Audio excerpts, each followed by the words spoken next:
Hello, I'm Bob the Bookerer and welcome to my channel. And today I wanted to talk about a book from the Booker Prize Longlist. I don't know why I'm saying this like it's a surprise. But the book in particular is Creation Lake by Rachel Kushner. At the time of filming this book is not out yet. So I've been very lucky to receive an advance copy via NetGalley, and I'm going to be talking a little bit about the book and kind of just going through some thoughts. There will be some spoilers later, but I will let you know before that bit appears, basically. But yeah, let's get talking about this book. Decided to swap sides just for the lighting. So Rachel Kushner is no sort of stranger to the Booker Prize. She was shortlisted before for the Mars Room a few years back. A book that I had mixed thoughts on, mostly really enjoyed, but also just didn't fully understand what was going on. Not sure if that was the point. It was still fun. But Creation Lake takes as its core idea a group of characters who are basically in sort of some form of activism or kind of left-wing kind of revolutionary activity, depending on who is looking at them. And they are seen as dangerous to the government in some way. This is partly because they are just sort of seen in this sort of European town. I think it's sort of in France and sort of a bit of Switzerland, and kind of they go around a lot of places. But essentially the idea is they are protesting the government's decisions around certain things, particularly around agriculture, and they are seen as this sort of almost terrorist wing. Even though a lot of their actions that they talk about are non-violent, they're still seen as a threat to the government in some way. And so they are closely monitored, and in steps our main character, who goes by the name Sadie Smith, which I can't help but also feel is funny given Zadie Smith, the real life author. But anyway, Sadie Smith, in her job, is there as somebody to basically infiltrate and basically pass on information to various parties. This is her job. She, in various other parts of the book, talks about having done similar jobs before. And so we come to learn that this is her job. Her job is to be someone who is, in some ways, a convenient outsider. She can go into areas like this. She can be seen as one of their own, but she can also be someone who's reliable enough to pass on this information, to understand what's going on, to be trusted enough by both sides, all of this kind of stuff. And so Sadie begins to infiltrate, and as she comes to learn more about it, she sort of meets this intriguing figure who's at the heart of the almost cult around this. Les Moulinards, the kind of the people who are she's sort of part of, and one of the lead figures in this is this man who has various thoughts, particularly about the human spirit and condition, and links to Neanderthals. And actually a large part of the beginning of this book talks about Neanderthals, which almost feels like a bait and switch, because so much of the beginning bit of this book is about Neanderthals that I thought that they would figure more prominently in the later parts of this book. And they do in some broad brushstrokes way in terms of the kind of overall philosophy or kind of some of the sentiment of the book. But apart from that, it's very interesting window dressing for a lot of it. And in some ways, this kind of comes to a part of an issue I have with the book more broadly, but also is something that I enjoyed. And this won't go into spoilers yet, but I will talk about this more in the spoiler section, in the sense that I feel like the kind of I believed at the beginning of this book that I was almost about to have a kind of Eleanor Catton kind of approach to writing, where the first bit of this book is almost so much window dressing and setup, and then like with The Luminaries, like with Burnham Wood, which this book also shares a lot of other similarities with, I think, thematically.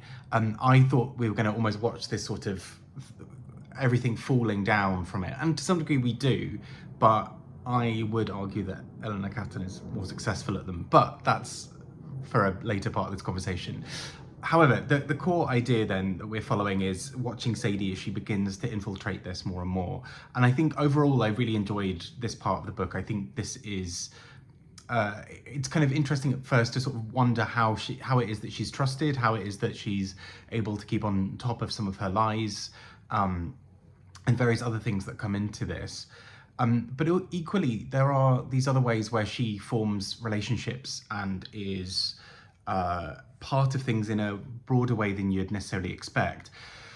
But as a result, with all of this, I feel really conflicted about how to feel about this novel, because so much of it I found really interesting. You know, the parts about Neanderthals I thought were actually just a really fascinating addition to the book. But then I also partly feel like the book doesn't succeed in some of its core ideas as well. And I'll have to go into spoilers to talk about some of that. So I feel really mixed about it. I kind of can't wait for it to be out so that more people talk about it, because I want to discuss a large bit of this book with people. But let's get going. Let's talk a little bit going into the spoiler territory. But for those of you who are about to drop off, essentially this book I think is interesting in several ways. I think it's an interesting, almost spy thriller style book in parts, and is also this sort of meditation on Neanderthals and the human condition in others, both of which I think separately are quite interesting, although I would argue that actually they dilute each other in the case of this book. But again, that's my personal take on this.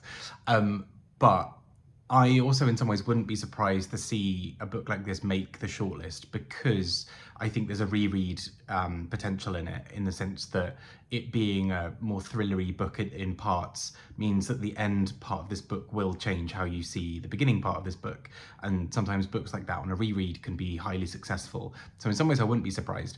But I would argue that there are better books on the long list that should be on the shortlist. But here's me about to be proven wrong. I can almost imagine that as soon as I put this video out, the shortlist will be announced and it'll be on there and then it'll win. So there we go. Anyway, talk about spoilers over here, but I'd be intrigued to hear your thoughts if you do need to drop off now. I think it's a mixed and interesting book, and one that I think does something quite unique, but also I would argue that it is not as strong as I think it could be. Anyway, spoilers, let's talk about those. So this is a big part of why I feel like I need to talk about spoilers to talk about this book, because I think so much of this book hinges on a part towards the end of this book. So as I mentioned, we have this spy thriller style feel of the book. Sadie is an undercover agent, and increasingly we are gearing up towards an event, and that event is going to be a local politician visiting. And this local politician is widely hated by many people, but particularly by this agricultural sort of group and this community. And I think the book sets this up interestingly, because we start to see the falling pieces. We start to know that there is a very real potential that some actions in this book might happen or might not happen. At this point, Sadie has lied to people around her by saying that the politician is coming, which is true, but then the lie comes from her sort of saying that she got it from various sources and whatever. And we get the feeling that if this does happen, it will lead to violence, which is exactly what the people paying her want. They want this sort of rebel group to attack the politician so that they can be seen as terrorists or criminals or whatever and summarily arrested. They want this because this exactly plays into their narratives. Equally, this sort of political group knows that that's what they're being baited into to some degree. And so they often talk about not wanting to go into bits of violence. And in doing so, they compromise Sadie, because Sadie is now the one either stirring them up to commit violence, or they can start to see how she's perhaps out of step with the rest of the group. And I think that part of the dynamic was really cleverly handled, the sort of how you would have to play both sides as a double agent and try to make both things happen. I think that was really well done. But I think this is where the book then descends into something quite strange to some degree, because this incident happens, the event goes ahead, this sort of agricultural fair, the politician ends up being injured, and is injured in some ways by his own actions. He tries to escape the chaos by running up some logs and gets injured. And there's a kind of high camp almost, or the kind of absurdity to this, that, you know, all of this is happening. He gets injured by some falling logs next to a sign that says "Don't climb the logs." And only really people in the know that he was essentially being chased away from this situation. And that's kind of what led to this all happening, but he's dragged through the mud publicly. He's an object of ridicule, and I think that part, again, the sort of satire around that was really well handled. My issue is then the book starts to bring itself to an end. Sadie kind of goes to change identity and take on a new job originally, and then actually decides she doesn't want to take on any jobs anymore. She wants to live a life that is not this. But what I think I found interesting here was her decision to sort of about face and not do this is grounded in not kind of necessarily feeling bad at the people she's hurt along the way or the people she's lied to, but comes almost more out of a wider thought about humanity and kind of coming back to this Neanderthal idea. And part of me can't help but feel that this feels like a slight cop-out. Not like I need it to be a 14-part series of her going on various adventures and lying to people, but there is something about, I almost feel like that point is made better by her character disappearing and doing another job, to almost suggest that this is just meaningless sort of puppetry behind the scenes of sort of rebels, as they are in the book, or at least a scene in the book, and politicians will always have this sort of cycle of doing this to each other. And I almost feel like that point is made better through that. But I think also the way that part of the book ends also for me meant that all of the really interesting parts about Neanderthals felt like it suddenly ended. The end passage of this book directly relates back to Neanderthals and has this broader idea, but I don't think it needed a couple of hundred pages at the beginning that kind of went deeply into some of the Neanderthal parts in between bits of the plot, because actually that doesn't make sense, at least to me, with the wider concept here. And so part of me felt that kind of cheapened both sides of it. This is a book that's about 400 pages long, and I think a really tight thriller novel of about 200 pages could have existed within this, as well as a really interesting set of writing about Neanderthals. And I don't think that was necessary. I think we can get the idea that this cult leader is this sort of slightly pompous character without that. And again, the reason I brought up Birnam Wood earlier is because I think Birnam Wood was constantly going through my head as I read this book as a comparison of something I enjoyed more. And that's not fair necessarily to compare books in that way. But Birnam Wood by Eleanor Catton is directly about a group of people who run a cooperative. They fear some kind of infiltration by people with money and by corruption, and it builds into a thriller part towards the end of them all trying to save themselves, and kind of in the process realizing the futility or the kind of the holes in various arguments. It's a book that doesn't necessarily take a side, mostly, although it kind of leans more towards the anti-corruption side.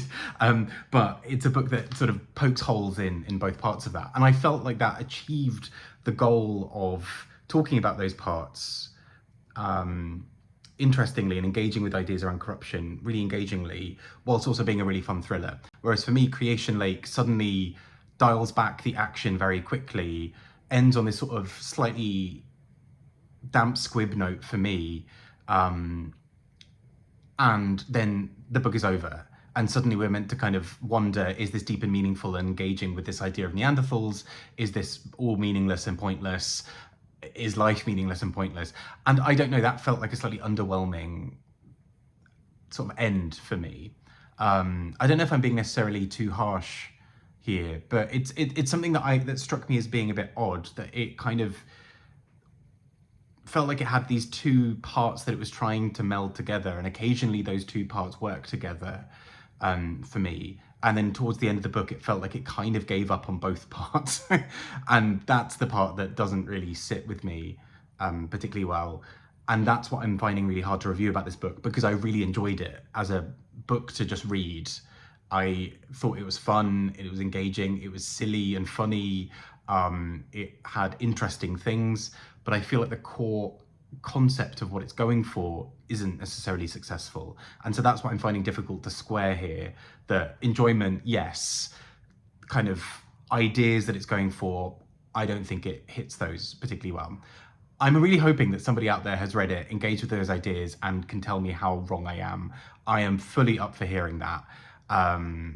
But that's kind of how I feel having read the book. Anyway, I shall leave you with that. Take care and speak to you all soon. Bye bye.